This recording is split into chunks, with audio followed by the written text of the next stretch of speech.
Welcome to the Jerrell Riggins Show, where we engage in conversation that explores subjects including business, technology, and current events. I am your host, Jerrell Riggins. Today's topic is workforce development. By the end of 2021, despite significant progress in combating COVID-19 pandemic, the labor market had not fully recovered. The unemployment rate continued to fall. In the fourth quarter of 2021, it was 4.2%, 2.6 percentage points lower than the previous year. The U.S. Chamber of Commerce, February 13, 2024, published that workforce participation remains below pre-pandemic levels. We need 1.7 million Americans from the workforce compared to February of 2020. Every day, the Chamber hears from its members, companies of all sizes and industries in nearly every state that they are having unprecedented difficulty finding enough workers to fill open positions. According to the most recent data, the United States has 9.5 million job openings, but only 6.5 million unemployed workers. Many jobs are available, but more workers are needed to fill them. If every unemployed person in the country found work, we would still have nearly 3 million open positions. And we're so happy to have in the studio with us Ron Marlow, Vice President, Workforce Development and Alternative Education at Action for Boston Community Development Incorporated, ABCD. Welcome, Ron. How's it going? Thank you, Jerrell Riggins. It is going well for a early March rainy evening, but better rain than snow. Thank you for having me on the show today. Oh, thank you for accepting the invitation. Before we begin the conversation, would you share just a little bit about your background with our listening audience and also share a little bit about ABCD? Yeah, I can do both of those things. Thank you, Jerrell. I mean, first of all, you should know I was born and raised in Boston, grew up in Roxbury, Dorchester, Mattapan. That represents the three places in which, I primarily lived and moved to, but formerly grew up in Mattapan. Product of the Boston public school system. As you know, for the listening fans out there, I've known Jerrell Riggins since the third grade at the William Monroe Trotter School on Humboldt Ave. And so, it's going back. Way back. Going Boston Public Schools, went a graduate of Penn State University. Most people don't know me by name. The guy that wear the Penn State hat. Yeah, that's me. And so, I'm just a hardworking individual, living the example set by my grandmother and my father that, your rewards come through hard work, and most of my work has been in the public sector or the not-for-profit sector, going back and forth. ABCD founded in 1962, at that time a precursor to the War on Poverty, which was launched in 1964. But ABCD is the largest community action agency in New England, which really is another way of saying that ABCD's mission is about serving low-income individuals, primarily in the city of Boston, but also in the Mystic Valley region, which includes Everett, Malden, and Medford. And so it's been around for a long time, serving many of the low-income residents of the city of Boston year after year, serving, according to our most recent statistics, over 100,000 individuals each year.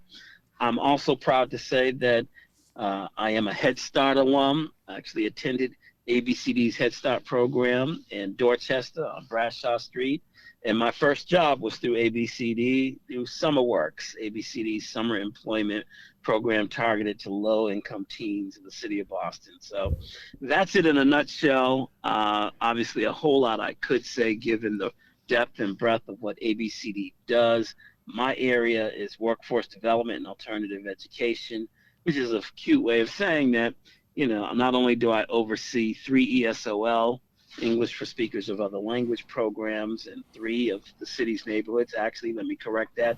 As of January, 4 neighborhoods. Mattapan, Roslindale, Roxbury, and Austin Brighton. But ABCD, we also have two alternative education high schools. Osterguy High School, which serves young people who have struggled with substance use disorder, and University High School, and for at-risk young folks for whom the traditional public school setting does not work well for them, in addition to the workforce development work that we do. And so that's more than a 30-second pitch. So I'm going to stop there before, I make you sleepy. Oh, good. Thanks you. That was a lot of good information. I didn't realize you were doing Everett, Medford, and as well. Yes, sir. Reaching those areas. Let's jump into the conversation here about workforce development. Do you feel that the pandemic is still impacting the employee shortage? Well, it's funny when you talk about the employee shortage, we have to really unpack that, Jerrell, because, Okay. The unemployment rate nationally and in Massachusetts is in the low threes. I think 3.6 nationally, maybe 3.4, 3.5 in Massachusetts, which suggests that, almost everyone who wants a job has a job, or as they say in federal policymaking land, we're almost at full employment. The statistics don't tell the whole story Okay. because, even though there's a very low unemployment rate, as you mentioned, there are a number of employers who are looking to hire individuals, and there are a lot of people who are looking for full-time work. Because when we talk about the unemployment rate, that's the number that is supposedly captures everyone who is working full-time at least the last 4 weeks. What that number doesn't capture are the people who are working part-time but want to work full-time, or people who have left the job market because they've been discouraged that they can't find a job that's consistent with their wants, their needs, and their desires. And so that's when you then run into the question of, well, wait a minute, if there's a whole lot of people who want a job, and there are a whole lot of employers who want to hire people, why the mismatch? Why can't that connection happen better? And I think it's a much deeper question. If you ask employers, they'll say they can't find people that have the skills they need to fill the jobs. Okay. If you ask job seekers, they'll tell you that employers have a very set notion of who they think is ready, willing, and able to take a job. And only when the labor market gets tight like this are they willing to expand their thinking as to, okay, who might be capable in taking on a job. That process doesn't happen quickly, because it's a whole lot easier to say publicly that we can't find people. What happens at the federal level and at the state level, responsible public officials try to figure out ways to better make sure that connection happens. And so that's when there's typically more investment in workforce development to try to give people the skills that employers say they need. But again, if you unpacked it, there'd be 3 or 4 narratives that could easily be told. And what's that old saying that, narratives aren't mutually exclusive. Just because, I can tell you it's raining and you can tell me, that the sun is outside, and both can actually be true. Because how many times have we all experienced a sun shower? That's correct. That's so true. Yeah.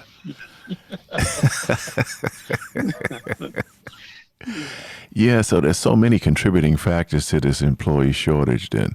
Yes, sir. Mm-hmm.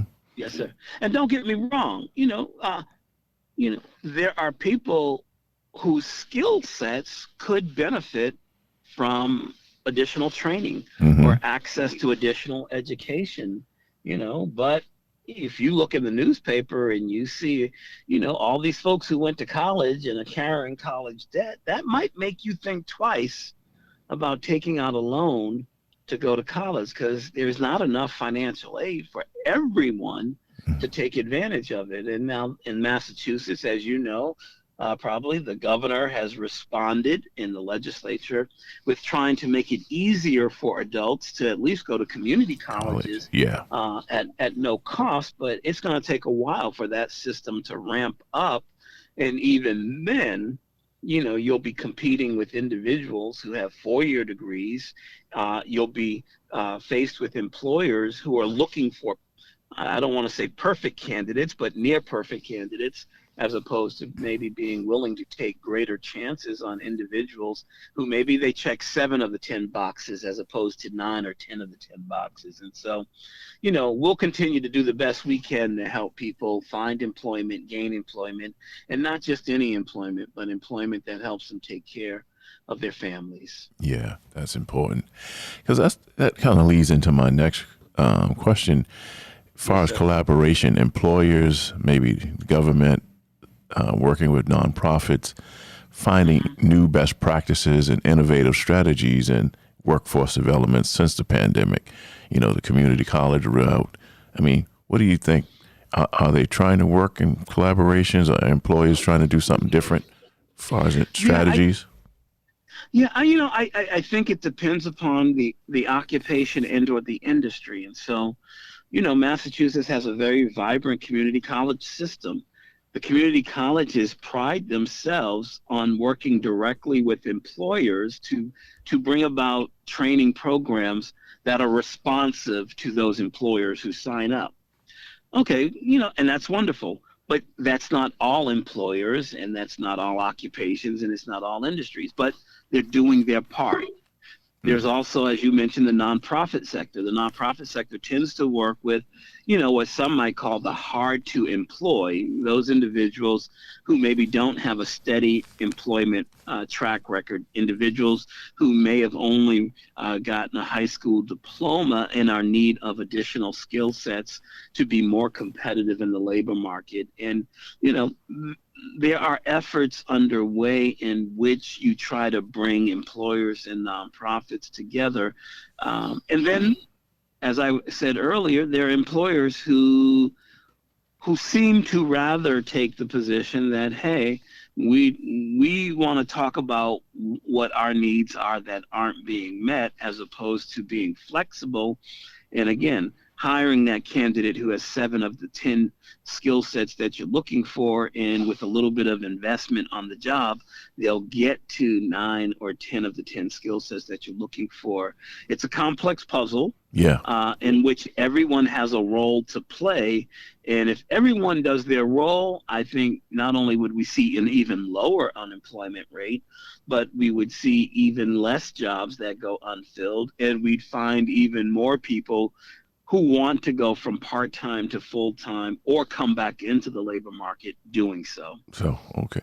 Yeah, and also I was just thinking, as far as electricians, plumbers, HVAC people, I mean, I wonder, how they can break in, even if they, have some minimum, high school education, what have you, some other training. Yeah. Governor Baker, to his credit, one of the things he used to talk about is that the trades, plumbers, electricians, etc., that you don't need a college degree to pursue those occupations, and they're occupations that pay a middle-class wage.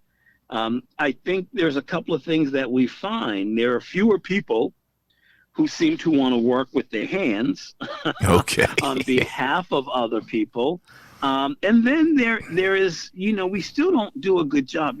If you think about it, since the early 1970s up until recently, most parents and most young people have been bombarded with the message that if you want to be somebody, go to college.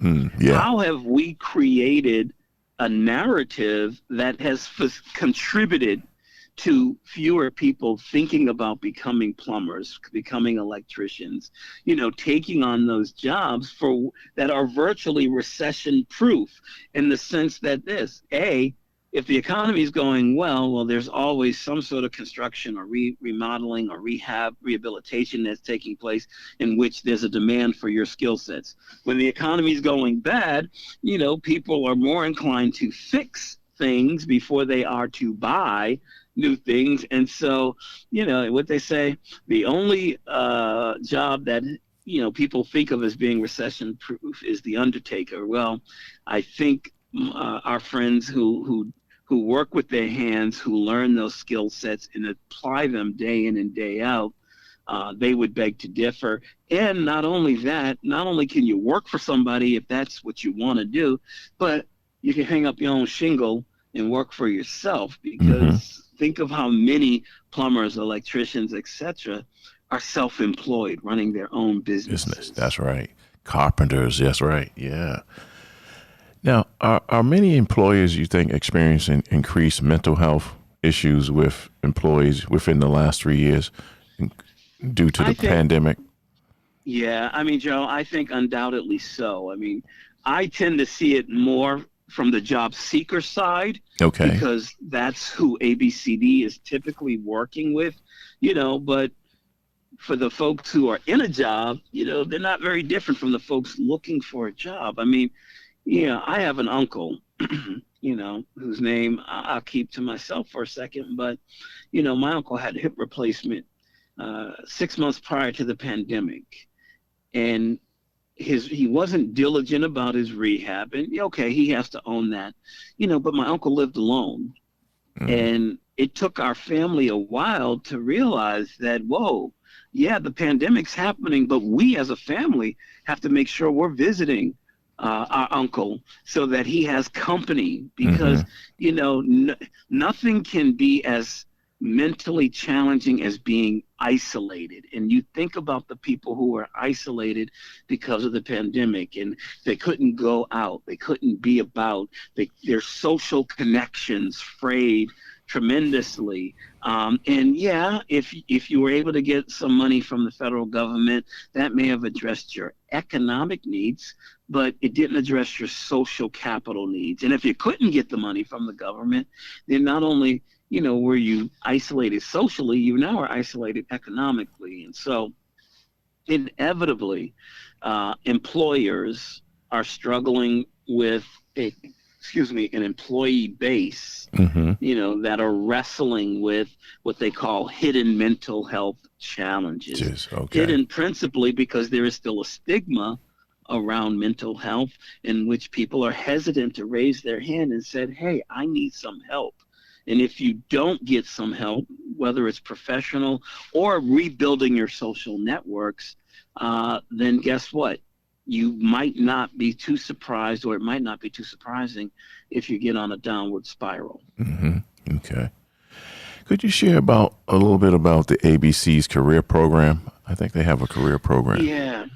So, I mean, the number one program that we run ourselves is called First Steps into Early Child Care, in which we actually train individuals who want to be early education teachers, a noble profession, a profession that suffers from a shortage of teachers, a profession that, if in fact you don't have sufficient early education teachers, guess what?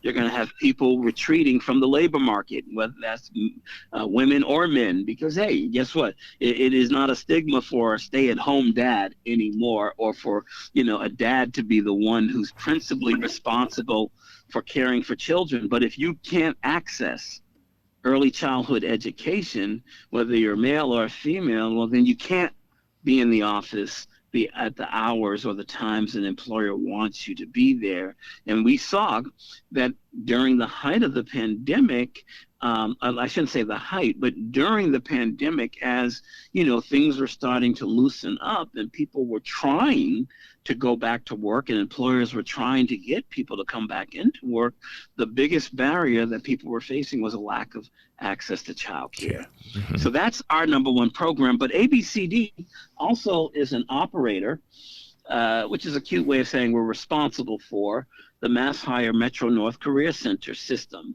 which we have a comprehensive career center in Cambridge, one in Woburn, satellite office in Chelsea, but the communities we serve are north of Boston. So Cambridge, Chelsea, Everett, Malden, Medford, Revere, Somerville, Woburn, and then about 11 other communities that I'd have to look at the list to be able to name them off the top of my head in the same way I named those first 9. Mm-hmm. But a career center is where a person who has either become unemployed and is receiving unemployment insurance, guess what? They're going to send you to a career center because they're trying to get you back into the labor market as quickly as possible. But whether you're receiving unemployment insurance or not, if you're interested in finding work, a career center is where you can go to learn exactly, well, what are your interests and what are the occupations that align with your interests? If you need access to job training, can get you access to free job training. If you're interested in understanding what community colleges or four-year institutions are in your community, what are those that are available? You need help with your resume? Can give you that. You never socially branded yourself because LinkedIn is a place where employers find employees and employees find employers. Well, there's an art to being on LinkedIn or any of the other social medium that can be checked and utilized to better market yourself. A career center does all those things. ABCD, we do those things as well. And I'm proud to say that, no, you know what? We broadened our reach since we've taken over. We now serve returning citizens in an active way. I was responsible for starting what we call the Bridges Returning Citizen Center, a career center within the career center that caters to the employment services needs of our returning citizens. Because we know the hardest part for many returning citizens is landing employment. And if you can't land employment, then you might not be free from, enforced incarceration, because you still got a family to take care. And even if you don't, you got to take care of yourself. So you need a job, and we deliver employment services to those populations as well. And so ABCD's breadth and depth has expanded in the 4 years that I've been there. It's going to expand even further. We were named by the Boston Private Industry Council, functioning in its role as the Mass Hire Workforce Board, to be an operator in Boston. So come July, we'll operate the Mass Hire Boston Career Center, further embedding our values in helping those who are economically disadvantaged find employment. And if they can't find employment right away, find access to the skills training that they need to find employment. Oh, that's great. That's good work. That's great. We're trying, man. We're trying. Yeah, but no, people need that and have that access to know how to get the skills and the things they need. And also, I was just thinking, you have an education program that helps high school students who may find it challenging to complete high school. And yes. Can you share a little bit about that program? So, our two alternative high schools we run, University High and Osagai High, which serve high school age students. Again, in the case of Osagai, folks who have struggled with substance use disorder. In the case of University High School, at-risk students for whom the traditional public school setting does not work for them. They come to our schools, they work hard, they achieve the credits they need to graduate. And when they graduate from our schools, they receive a Boston Public School diploma. And so that's the way we help them. In efforts to try to bridge or connect the dots, we're working to make sure that every student who attends those two schools are connected to a career center so that they're thinking about life beyond high school, whether they want to go to college or whether they want to enter the labor market or do both. How do we meet them where they are to broaden the awareness of what's possible? Because for so often what happens with the kids we serve is that, their knowledge, their information base is limited. Okay. They don't know what they don't know just yet. But, all of us are in that position in one form or another. So how do we help them know more about the world around them so they can participate in them? I should also mention, Jerrell, we run an in-school high school program not targeted to the two high schools we run, but targeted more broadly to Boston Public Schools, called Work Smart, in which we give young people who are in the more traditional high schools, we give them access to an 8-week internship, give them access to academic support, give them access to a mentor, give them access to career explorations so that they can understand this big, beautiful world that we live in and all of the occupations that exist under the sun. So, for example, if I said life sciences to you, you might think of of white men with PhDs in lab coats. Well, the life sciences industry has occupations that run the gamut from those that only require a high school diploma to those that do require a PhD. But if all your knowledge is the conception of the white guy in the lab coat with the PhD, you could miss out on a broad range of occupations that are available to you where you are. And if you want to advance by gaining greater education, great. Good.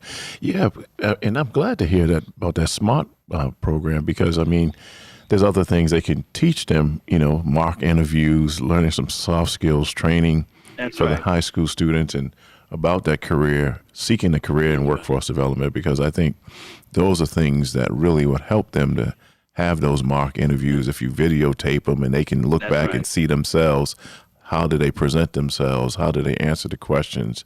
Where they keep an That's eye right. contact and other soft skills. That is excellent. Well, two quick things on that, Joe, because, Yeah. one, we also offer that same kind of soft skills training to students of our English for Speakers of Other Languages, or ESOL programming, because sometimes, yes, they have jobs because they're adults, but they're looking for better jobs, which is part of the reason they're learning to command the English language. Mm-hmm. But so that's one. But two, on this notion of soft skills, it's funny, you can tell you and I are the same age because we still use the language soft skills. Yeah. Other people call them foundational skills, strength skills. But here's the irony. When you and I were growing up and we were in our late teens or early 20s, because we may have come from economically challenged backgrounds, it was thought that we were the predominant population that needed access to soft skills. Mm-hmm. Dirty little secret. There are a whole lot of college graduates, and businesses have revealed this, who try to enter the labor market and they don't have soft skills either.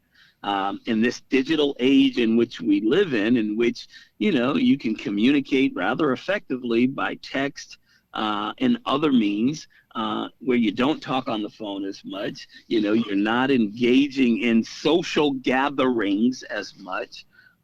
Your soft skills are suffering. Mm-hmm. And so it doesn't matter. Soft skills are not something that are only needed by low income, economically challenged individuals. They're needed by all individuals, especially as the labor market changes and the nature of what is soft skills changes. For example, how do you collaborate in teams? How do you, if you work in a hybrid or remote work environment, how do you manage yourself and manage working with others when you have very little contact by which to guide your interactions, or your contact is driven principally by the screen that's in front of you? These are all soft skills in an ever-evolving labor market in which the foundation is expanding, not contracting. Mm-hmm. Yeah. And when you speak about, the texting, and I mean, what do you think are to be the employment consequences of this, of robots and AI that's impacting the middle skill jobs? Yeah.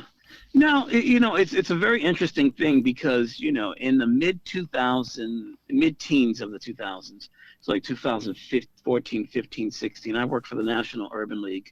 And in those years, the notion of robotics and AI in disrupting labor markets, or disrupting the future of work, if you will, those things were thought to be looming ubiquitously and would have tremendous impact. The reality is the pandemic probably had a far bigger impact on how we work than AI and robots, because almost immediately we shifted from in-person, in-office environments to home office environments, in which your ability to use your computer in multiple ways took on heightened importance. For a nonprofit like ABCD, in which clients were unwilling and unable to come see us in person, we had to figure out, well, how do we deliver our services in this brand new environment?